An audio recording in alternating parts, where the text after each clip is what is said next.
existió un traspaso militar de esos acuíferos que entiendo eran propiedad de la ciudad, gracias a la Junta de Adelanto. Un traspaso militar luego del golpe de Estado y que hoy día actualmente se mantienen en manos del ejército. Bueno, efectivamente así fue. Pero me parece que no fue necesariamente con el golpe de Estado. También motivó eso los problemas que se vieron con Perú en el año 74-75, en el cual tú sabes que la frontera se militarizó. Y la gente que vivía ahí en la zona incluso fue conminada a abandonar el lugar. Entonces los pozos quedaron hasta el día de hoy como bienes fiscales asignados al ejército. Lo que hubo fue que en el año 96, si mal no me equivoco, una empresa agrodesierto vinculada a la familia Lombardi solicitó esos pozos para hacer un proyecto que posteriormente iba a ser la antesala de las 1.500 hectáreas. Y en su momento solicitó constituir los derechos. Sin embargo, el tema de fondo fue que los derechos no se los constituyeron porque aparece, digamos, que la capacidad que tiene ese acuífero no es suficiente para constituir los derechos en la zona. Sin embargo, en esa oportunidad no se hizo mención al hecho de que existe esta reserva de agua para la ciudad de Arica. Y evidentemente una de las cosas que nos hemos estado preocupando de ver, incluso en las comisiones de recursos hídricos que se han hecho, es que esa norma no está derogada. Hay que adecuarla hacia el nuevo Código de Agua, pero evidentemente que es una norma que resolvería el tema completo de la demanda de agua a esta ciudad. Bien, Verónica, tú te has contactado con la Organización Mundial de la Salud, quienes te han enviado distintos estudios con respecto a los efectos del boro en la salud humana. ¿Cuáles son las conclusiones tú después de haber estudiado y después de mantener este contacto con la OMS? Bueno, la Organización Mundial de la Salud, es cierto, a nombre de los corresponsales de Morrocotudo, para que nos ayudara un poco con la determinación del por qué, con la claridad del por qué ellos definen el nivel de boro máximo en la calidad del agua potable en 0,5 miligramos por litro. La respuesta fue un documento bastante lato y en inglés, que en el fondo derivaba de muchos estudios, tanto en animales como en registros del consumo de boro en humanos, registros porque no se pueden hacer investigaciones en humanos haciendo o inyectando o haciendo que consuman boro a propósito. Por ejemplo, la exposición prolongada hablaba de daño en el sistema de las gónadas, atrofia testicular, por ejemplo, en varones, y en damas también se habló de daño o posibilidad de cáncer de mama, siempre y cuando estas estuvieran relacionadas con el consumo de estrógeno. O sea, estrógeno y boro no tienen compatibilidad. Y en animales hay más estudios todavía, o sea, hay estudios de hecho que hay daños, atrofia al páncreas, a los pulmones, a los riñones, en los fetos nacidos muertos. Los estudios se han hecho en animales como ratones, conejos, perritos. Todos estos estudios motivaron a que la Organización Mundial de la Salud, como ellos dicen, ante la incertidumbre científica, el grupo de la Unión Europea específicamente lo señala así, se delimita el nivel de boro en 0,5 miligramos, la recomendación diaria es 0,16 miligramos de consumo por kilo de peso. Atendiendo que una persona promedio puede pesar 60 kilos, la recomendación de consumo diario serían 2 miligramos. Y eso está lejos de lo que estamos consumiendo los ariqueños hoy día, porque los estudios dicen que es innegable la existencia del boro en el agua potable de Arica.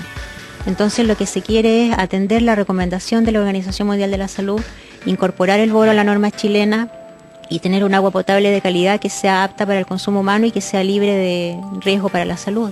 ¿Cómo se regula la Unión Europea y cómo se regulan algunos países de Latinoamérica? Todos atienden su realidad y la recomendación de la Organización Mundial de la Salud se sigue, por ejemplo, en Latinoamérica, países como Bolivia, Perú, Colombia, Venezuela. Está también San Salvador, o El Salvador, perdón, Guatemala.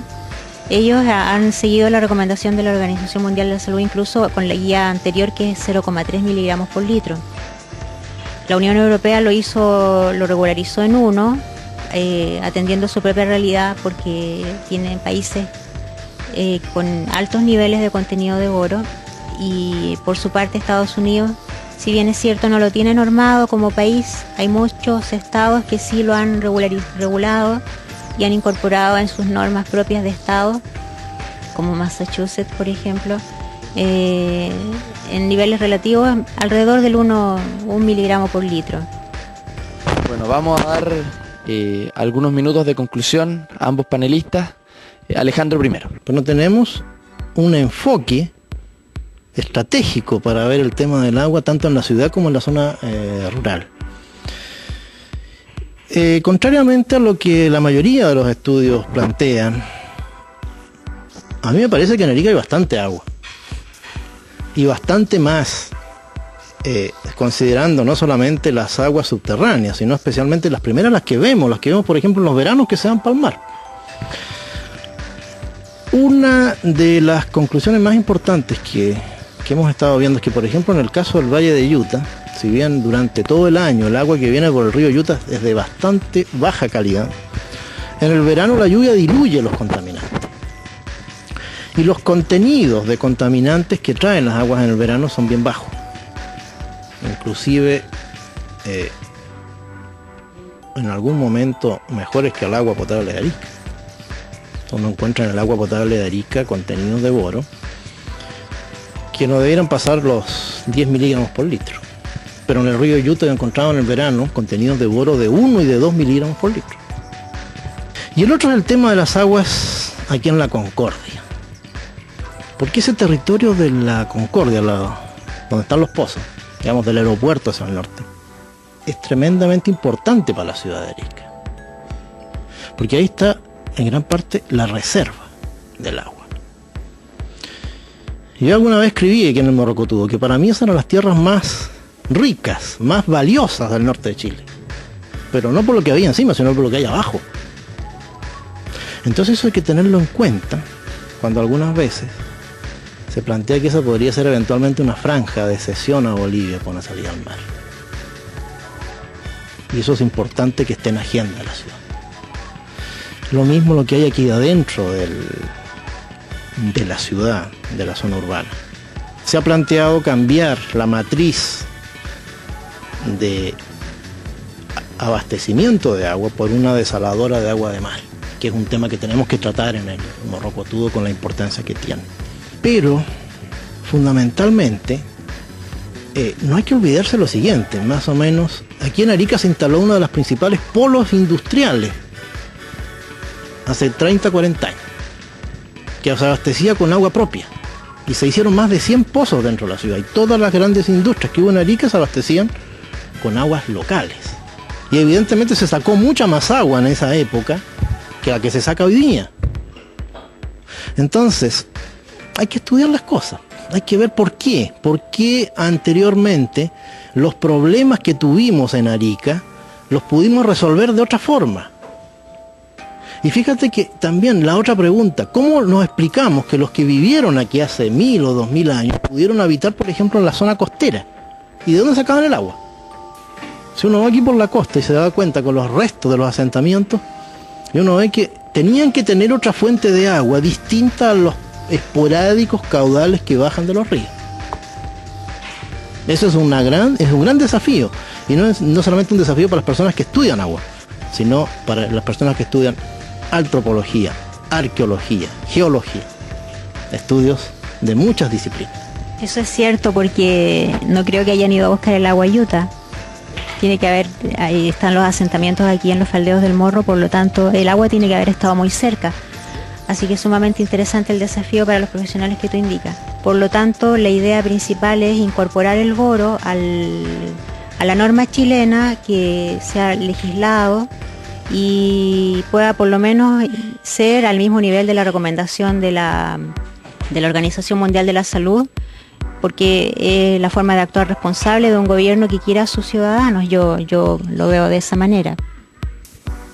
Ahora, la norma, si bien es cierto, nos ayudaría a tener una mejor calidad de agua a los ariqueños, pero también se trata de una norma nacional, por lo tanto beneficia al resto del país. Bueno, queremos dar por finalizado esta primera versión de Morrocotudo TV. Agradecer al restaurante Terra Mata y al pub Puerto Libre por habernos acogido en este bonito lugar con una vista a la plaza céntrica de la ciudad. Y decirle a nuestros lectores que esperen una segunda versión de Morrocotudo TV. Muchas gracias Alejandro, Verónica, por participar y colaborar en poner este tema tan importante para la ciudad en la agenda pública.